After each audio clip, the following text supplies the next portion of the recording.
अपनी घर है बाबूजी का बोला हो बोला। अरे कहाँ बड़ी हो खोला भाई बाहर सजा के बाद बुझा था कि इंतजार करे पूरी दुआरी पर।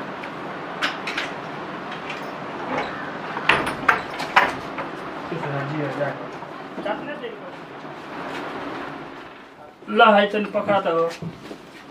देखिए न तन कीमती सामान बा का मार कीमती सामान बा ला है ये तो करोड़ों के सामान बा का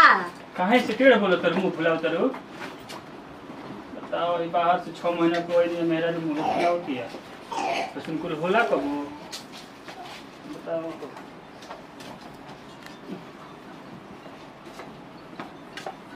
ली पानी पी ये तने हाथवा में ना दे दे तू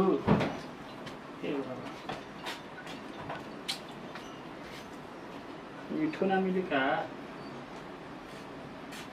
बोल भाई सब चीज तो देते बानी तो वो काहे गरम ये मेहरा पी पानी का गरम गरम करते हैं आहो तनी मीठा उठा नहीं खे ना नहीं खे काहे इतने गौर दे तो का दिक्कत परेशानी कहां के हमें के दे देलनी का पैसा कि मीठा पानी आई थी पानी रखी माने सब चीज देते बानी तो वो तरह का अलग से दे अभी हम नहीं की जाना ठीक नु गहना गुड़िया नथिया वगैरह सब देलही बन तो का देले बनी मारे वो देवर बनी हुआ के पढ़े खातिर ना कुछ देते नहीं ना कुछ हो अरे बाबूजी के देत नु बानी देती खन देते रहन और भईऊ के बोलाई रवि के आई हो दादा हो तो मोची कमाई हर महीना 20,000 एक जना बड़ा तो यही के रहन से चल गेलन कमाए बोल बड़ा काऊ मझिला हां गइलन कहिए बोला कहिए गइले हैं हां बतिया भी चल गेलन आ बाबूजी कहां बड़ा है पानिया पी ओकर बाद बाबूजी के दादाजी की बतिया हम तो अभी मन उदास हो गेल हमार उदास हो गया हमरे का मतलब सब करो हां कुछ कहलू है का ना कुछ नहीं करनी चलो दिन बार राती में बुझाई अब बताओ है गोड़ धोइबे ना कोई अतन बाबूजी के बुलाओ कुछ और को ह नया समाचार घर के ठीक ठाक बाड़ू नु हां ठीक बानी ऊपर पड़ल लोग तनिका ना तन हेनी आव तन शर्ट के बतियाव बोली ना ठीक बाड़ू हां ठीक बानी कैसन लोग तनी ठीक देखो तनी मुनी पहले से हल्का से झटकल बाड़ू कोनो टेंशन बा का ना नकिया टेढ़ काहे करत रू तो ढेर लोग का के नकिया ना ना काहे करत रू कोठलाली लिपस्टिक मतलब वही बाड़ू अब का चीज के दिक्कत बा नाकी में के कीन के दइए देले बानी हई किन के दल बनी हई सने पहिने नी का हम तो फिर दे बड़को दे कान में के बड़का देले नहीं खी तो चुका झुमको लटकल बा डुप्लीकेट को पहिने तनी डर कमाइले में आग लागो आग लगी तो खइबू का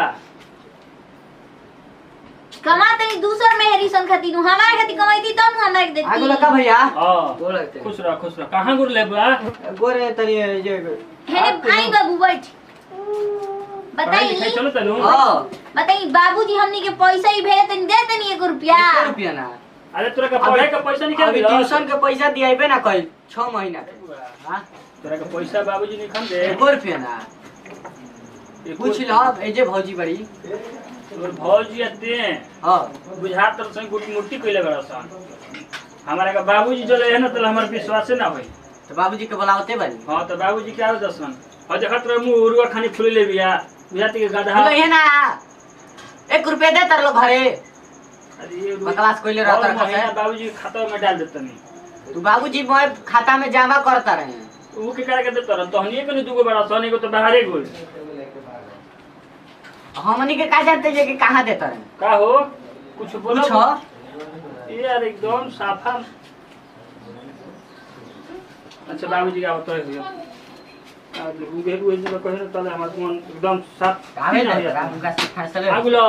हां बाजी गोला खुश रहे हमार बादशाह पानी नहीं पियला हां पियनी है तेहनी के कबाहट हमर कपार पे चढ़ गेल बड़ा सन ई बताओ हर महीने तेरा खाता में पैसा डाले नी और दोनों कहत रहे कि हमनी के मिलबे ना करला खाए के ना पिए का 1 रुपया दे तरह आय बाप के खोवार पैसा कालियो ने दे 500 रुपया दोनों गई कहती कि अभी ट्यूशन के पैसा 6 महीना के दिएबे ना कइले अब तो कालियो नहीं देनी है रे ओको दे लाओ झूठ बोला बा मेकअप लिया के बाद ते कहते ट्यूशन के देवे के बाद कॉपी कम लिया के बाद देखा त कटाई झूठ बोलता रहे। अब बताओ सन कि का तनी के उर्वा खानी मुंह बने बड़ा सही 500 रुपया काले दियल नु। अरे झूठ बोला तारे खासे 500 रुपये से घर के खर्चे चलेंगे कि अपने के सामान मंगवाई जी। देखो तार को आली मेकअप फिनाल ना तार मेकअप खासे मेकअप है गुहार तरह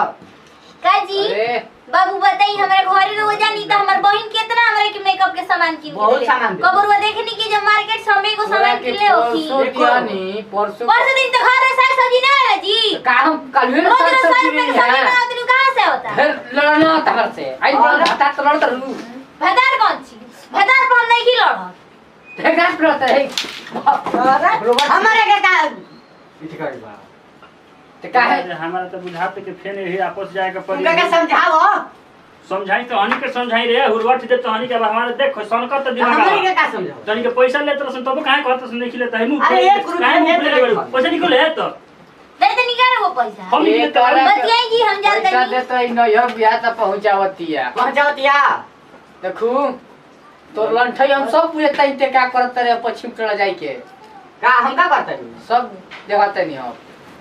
हम जाता नहीं पढ़े परीक्षा होता है घरे ए तब का दिन भर टिक टाक का टिक टाक कोले रहते रे ठीक ठाक हम चलाते हैं कर बाबू मोबाइल किनी के दे बड़ा नु तो हम जन की तरह रही तो बात उत कराओ कहां बात करा बताई बात ना करावे हमारा खाता ना तू झूठ बोलता रहो वॉच देबे बड़ी मोबाइल है तो हम चल नहीं किन के पड़ी वही पे हो हेने आई बतिया दी हम लोग क्या आओ तनी रुक जा पढ़ता तू ओकरा मोबाइल दे के बिगाड़ दी हला तू अच्छी बताओ बाजू और सब सुनाओ हनी के तो कपार दुखे लगा तू ही बचाओ ना तो खइला कि ना अभी तू हम कहां खोनी हनी के सुनो तनी बात को और सही भाई बाबू आवत तनी खेत बधाई ले देखनी की है एक कोटा पानी ना दिया सब ये बाय कोनी के बड़ा दुख बना एगो रहबो कोई ते कोनी एक खीसी भाग गई भागुल मझिला तो हाँ। गोल कमाए अच्छा रहा हम भेंट करतनी काहे हाँ, खिजिए भेंट बेकार करबा हो परेशानी बच्चा। बा पैसा देता नहीं हई करे के तो मेकअप लिया देती है और रिचार्ज करावता जियो के अब हमार तू बैठ हम तो नहीं आवत नहीं मिल के क्या समझाव हम का कोई है बच्चा ना तू बैठ जा। आवत नहीं हम मिल के तनी का कहत लो जा लो कैसे तो हम लोग को जिंदगी पार होई है भगवाने जानी हम चलो ठीक है